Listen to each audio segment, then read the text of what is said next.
सभी विद्यार्थियों का साहित्य क्लासेस में हार्दिक स्वागत, हार्दिक अभिनंदन।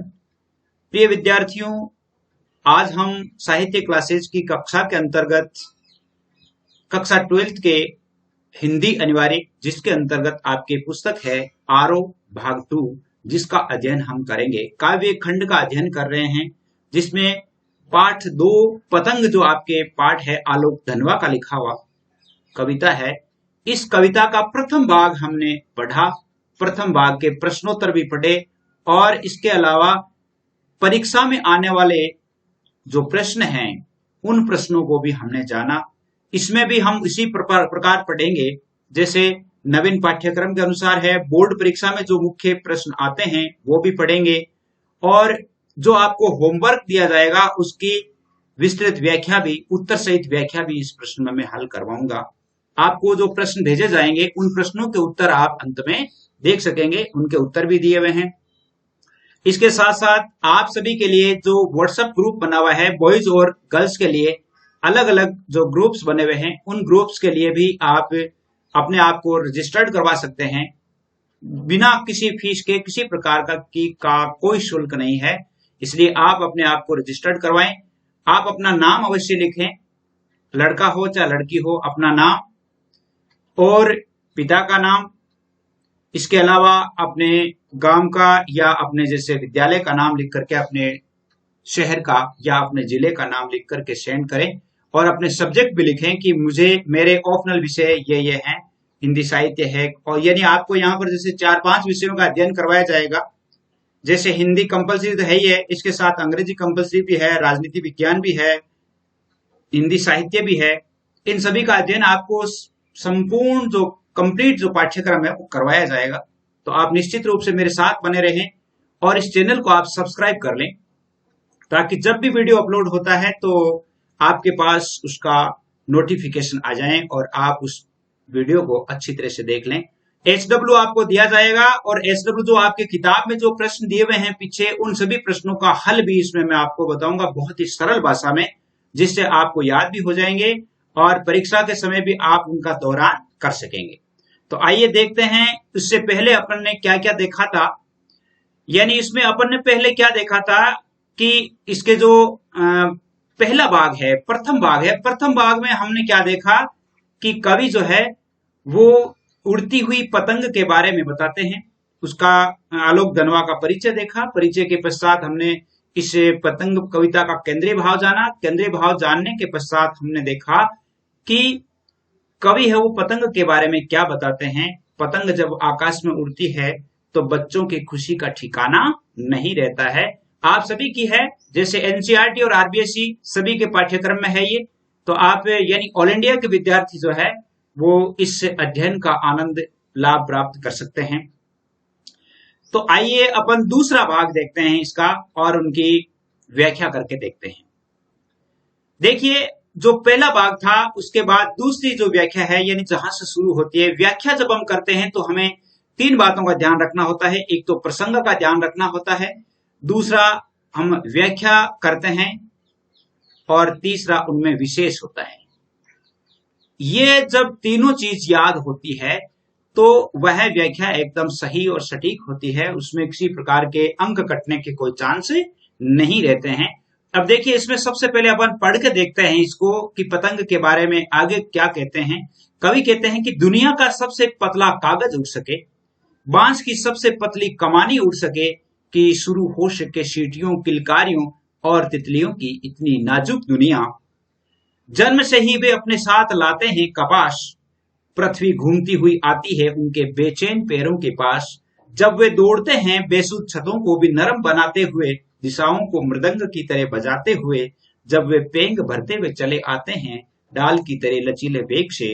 अक्षर देखिए, सबसे पहले हमें प्रसंग लिखना है, तो प्रसंग में क्या लिखेंगे कि प्रस्तुत पद्यांश या प्रस्तुत काव्यांश हमारी पाठ्य पुस्तक आरोह भाग 2 के पाठ 2 यानी आलोक धनवा द्वारा विरचित कविता पतंग से उल्लेखित है। इसमें कवि ने पतंग उड़ने के साथ साथ बच्चों की खुशियों का वर्णन किया है। इसके बाद आप व्याख्या शुरू करेंगे। व्याख्या में क्या लिखेंगे कि कवि कहते हैं कि जब बच्चे पतंग बना करके और आकाश में उड़ाते हैं, तब ये कहते हैं कि एक मौसम होता है पतंगों का, ग्रीष्म ऋतु आती है, ग्रीष्म के बाद में थोड़ी सी शरद ऋतु आती है, और उस शरद ऋतु में आकाश जो है वो एकदम मुलायम हो जाता है, साफ हो जाता है, मंद मंद हवा चलती है, और वह वातावरण पतंगों के उड़ने के लायक होता है, उड़ने के योग्य होता है, उसमें पतंगे आसानी से उड़ सकती है। तब वो कहते हैं कि शरद ऋतु का वो मुलायम मौसम आ गया है, जिसमें दुनिया का सबसे पतला कागज अर्थात पतंग जो है वो बहुत ही पतले कागज से बनाई जाती है, और उसमें बांस की पतली कमानी लगा करके उसे बनाई जाती है। तो कवि कहता है कि दुनिया का सबसे पतला कागज और सबसे पतली कमानी उड़ सके, इस प्रकार का वातावरण आकाश में छा गया है। और जो ही आकाश में पतंग उड़ती है तो शुरू हो सके सीटियों और किलकारियों और तितलियों की इतनी नाजुक दुनिया। और जब पतंग आकाश में उड़ने लगती है तो बच्चे जोर जोर से खुशी के मारे सीटियां बजाते हैं, किलकारियां करते हैं। और जब हम आकाश में देखते हैं तो बहुत सारी रंग बिरंगी पतंगे इस प्रकार लगती है जैसे आकाश में कोई तितलियां उड़ रही हो, अर्थात तितलियों की नाजुक दुनिया शुरू हो गई हो। बच्चों की एक विशेषता बताते हुए कवि कहते हैं कि जन्म से ही वे अपने साथ लाते हैं कपास, अर्थात बच्चे जो है वो जन्म से ही कोमल होते हैं, कोमल होते हैं, जो किसी भी ठेस को आसानी से सह जाते हैं।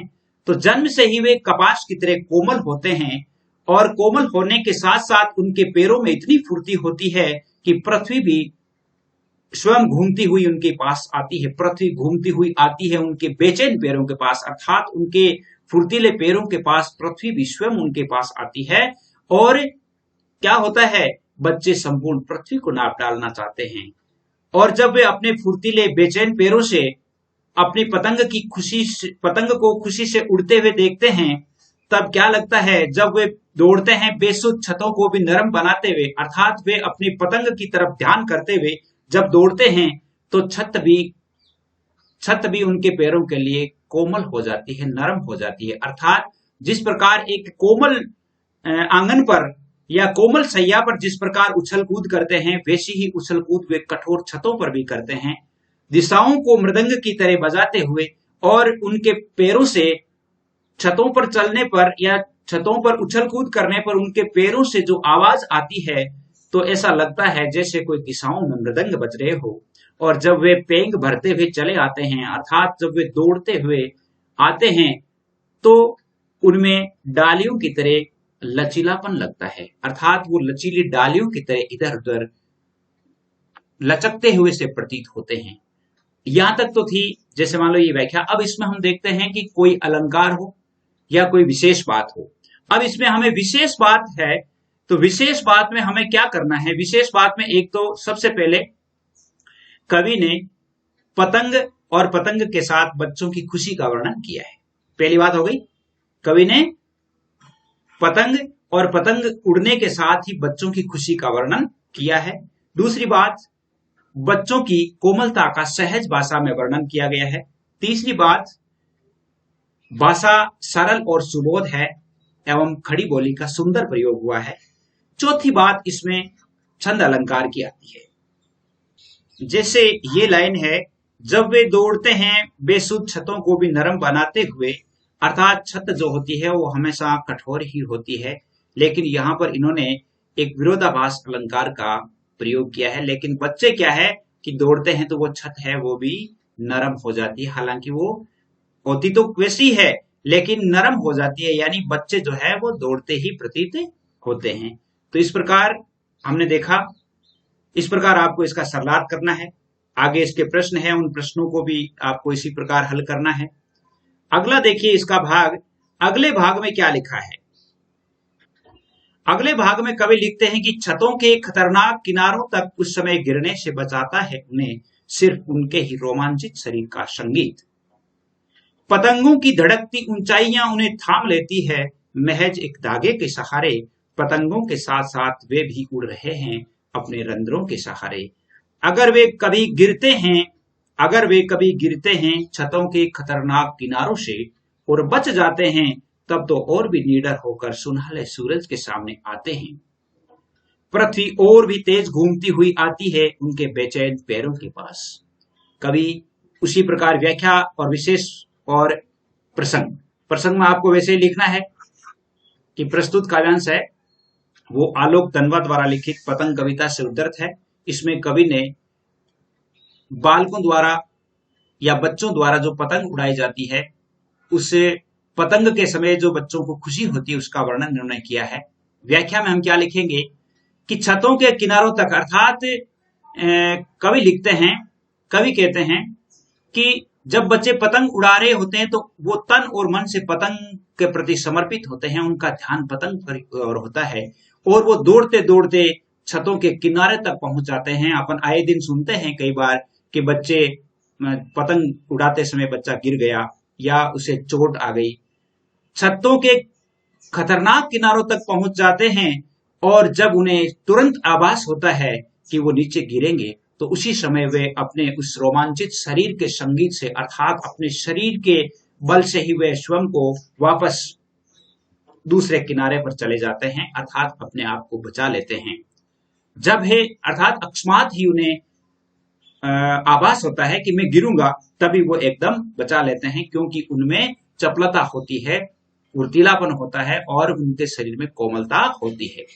पतंगों की धड़कती ऊंचाइयां उन्हें थाम लेती है महज एक धागे के सहारे, और वो धागा पकड़े हुए एकदम झुक जाते हैं नीचे झुक करके पुनः उसी धागे के सहारे वापस दूसरे किनारे तक चले जाते हैं। और वो पतंगे है, ऊंचाई तक उड़ने वाली पतंगों का एक महज धागा है, वो उन्हें बचा लेता है, अर्थात वे धागे के सहारे अपने जीवन को बचा लेते हैं। पतंगों के साथ साथ वे भी उड़ रहे हैं अपने रंध्रों के सहारे।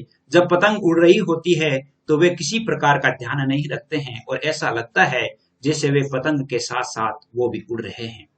अगर वे कभी गिरते हैं छतों के खतरनाक किनारों से, और कभी कभार यदि वे खतरनाक ऊंचाई से, छत की ऊंचाई से गिर भी जाते हैं और यदि वो बच जाते हैं, छत से बच जाते हैं, तब भी वे भय नहीं होकर के, वो निडर होकर के दूसरे दिन सूरज के सामने आ जाते हैं और तेजी से पतंग उड़ाने का साहस जुटाते हैं।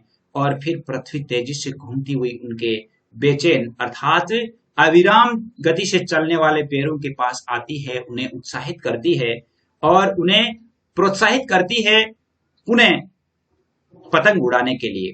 कहने का अर्थ है कि जो बच्चे होते हैं वो खतरनाक ऊंचाई से गिर भी जाते हैं, लेकिन गिर करके यदि वो बच जाते हैं तब वो क्या करते हैं, ऐसा नहीं कि वो डर करके बैठ जाते हैं, उस डर पर विजय प्राप्त कर लेते हैं और निडर हो जाते हैं। और निडर होकर दूसरे दिन क्या करते हैं, फिर पतंग उड़ाने के लिए सूरज के सुनहले धूप में, सूरज की किरणों के सामने और मुलायम आकाश में फिर से वो पतंग उड़ाने के लिए आ जाते हैं। अर्थात यहाँ पर बच्चों की निडरता का वर्णन किया गया है। बच्चे कोमल भी होते हैं और कोमल के साथ साथ वे निडर भी होते हैं। ये तो था इसकी व्याख्या। अब इसमें हम देखते हैं कि कोई अलंकार हो, छंद हो या और भी हो। जैसे मान लो, एक पहली बात तो यह है कि भाषा सरल सुबोध है, क्योंकि सरल है, सुबोध है, हम आसानी से इसका सरलार्थ कर सकते हैं। दूसरी बात है कि बच्चों की खुशियों का बहुत ही सुंदर वर्णन किया गया है। तीसरी बात है इसमें अलंकारों का, इसमें कि साथ साथ ये शब्द है, ये साथ साथ शब्द है, तो इसमें पुनरुक्ति प्रकाश अलंकार है। कौन सा है? पुनरुक्ति प्रकाश। पुनरुक्ति प्रकाश अलंकार का प्रयोग हुआ। पुनरुक्ति प्रकाश अलंकार कहाँ होता है? जब एक शब्द की आवृत्ति होती है दो बार और दोनों ही बार अर्थ समान होता है। जैसे ये साथ साथ है, जैसे एक शब्द है कमल, कमल मान लो गया, अब दोनों का अर्थ कमल ही है, तो इसका अर्थ है कि यहां पर पुनरुक्ति प्रकाश अलंकार हुआ है। जैसे मान लो कुछ शब्द ऐसे होते हैं जिनके आवृत्ति होने पर उनका अर्थ अलग अलग बन जाता है। जैसे कनक, कनक ते 100 गुना मादकता अधिका, इसमें एक कनक शब्द है, एक और कनक है। इसमें कनक एक का अर्थ सोना होता है और एक का अर्थ धतूरा होता है, यानी ये दोनों आवृत्ति में एक ही है, सेम उच्चारण है, सेम कृतनी है, लेकिन इनके अर्थ में भिन्नता है, इसलिए इसमें पुनरुक्ति प्रकाश नहीं होगा, इसमें यमक होगा। जिसमें पुनरुक्ति प्रकाश किसमें होगा? जब दोनों शब्दों का अर्थ समान होगा। जैसे साथ साथ, तो इसका मतलब है कि इसमें पुनरुक्ति प्रकाश अलंकार है। अपने रंध्रों के सहारे अगर वे कभी गिरते हैं छतरों के खतरनाक किनारों से और बच जाते हैं, तब तो निडर होकर सुनहले सूरज, यानी इसमें यहां पर देखिए सुनहले सूरज के सामने, यहाँ अनुप्रास अलंकार है। कौन सा है? अनुप्रास। आप सभी की सुविधा के लिए जो नंबर बनाए गए हैं 9610208295, 9610208295, इन पर आपके लिए व्हाट्सएप ग्रुप का निर्माण किया गया है। व्हाट्सएप ग्रुप है और उस व्हाट्सएप ग्रुप में आप बॉयज और गर्ल्स के लिए अलग अलग है। अपना नाम लिखेंगे और अपने विद्यालय का नाम भी लिखेंगे, और जो आपको SW दिया जाएगा, या अगर मान लो कुछ समझ में नहीं आता है तो आप यहाँ पूछ भी सकते हैं, आप बच्चों की सुविधा के लिए, विद्यार्थियों की सुविधा के लिए। तो उम्मीद करता हूं कि ये जो आप कविता है वो अच्छी तरह से समझ में आ गई होगी। अब हम इसके SW देख लेते हैं थोड़ा विस्तार पूर्वक। देखिए इसमें पहला प्रश्न, जन्म से ही वे अपने साथ लाते हैं कपास, इससे कवि का क्या आशय है? देखिए अपन ने पढ़ा था, जन्म से ही वे अपने साथ लाते हैं कपास का अर्थ है कि बच्चे जन्म से ही कोमल होते हैं। इसका उत्तर कैसे लिखेंगे कि बच्चे जन्म से ही हल्के और कोमल होते हैं, शरीर में लचीलापन होने के कारण वे कठोर चीजों से टकराकर भी बच जाते हैं। इसका आशय यह है। छतों के खतरनाक किनारों से बच्चे कैसे बच जाते हैं? छतों के खतरनाक किनारों से बच्चे कैसे बच जाते हैं? तो आप इसको लिखेंगे कैसे? आप इसको लिखेंगे कि बच्चे पतंग उड़ाते समय बच्चों का ध्यान पतंग में ही होता है, और पतंग को और अधिक ऊंचाई पर उड़ाने के लिए वे इधर उधर चलते रहते हैं और दीवार के किनारे तक आ जाते हैं, अर्थात खतरनाक किनारे तक आ जाते हैं, और यहां तक कि गिरने की नौबत तक आ जाती है। जो ही गिरने का आभास होता है तो वे उसी फुर्ती के साथ और लचीली गति से वो वापस आ जाते हैं।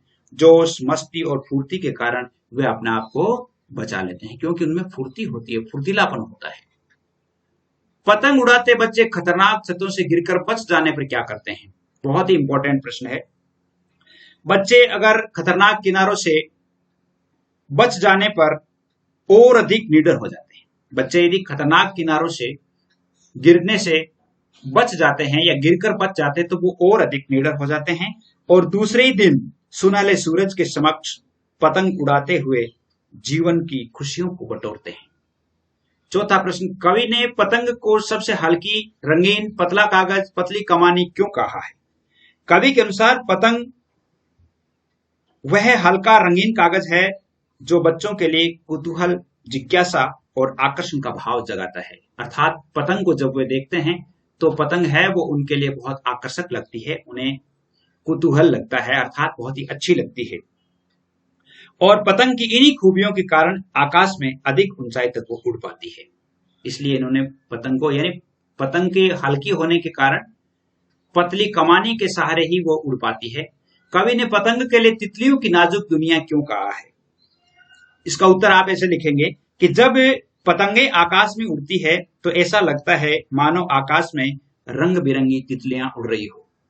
जब आकाश में उड़ती है पतंगे तो ऐसा लगता है कि जैसे रंग बिरंगी तितलियां उड़ रही है, और पतंग भी तितलियों की तरह नाजुक होती है, जिससे थोड़े से आघात से ही उनका जीवन समाप्त हो जाता है। जैसे पतंग का जो कागज होता है वो पतला होता है और बहुत ही कोमल होता है, इसी प्रकार जैसे एक तितली छोटे से आघात से तितली की दुनिया खत्म हो जाती है, अर्थात उसका जीवन समाप्त हो सकता है, उसी प्रकार छोटे से आघात से पतंग भी फट जाती है।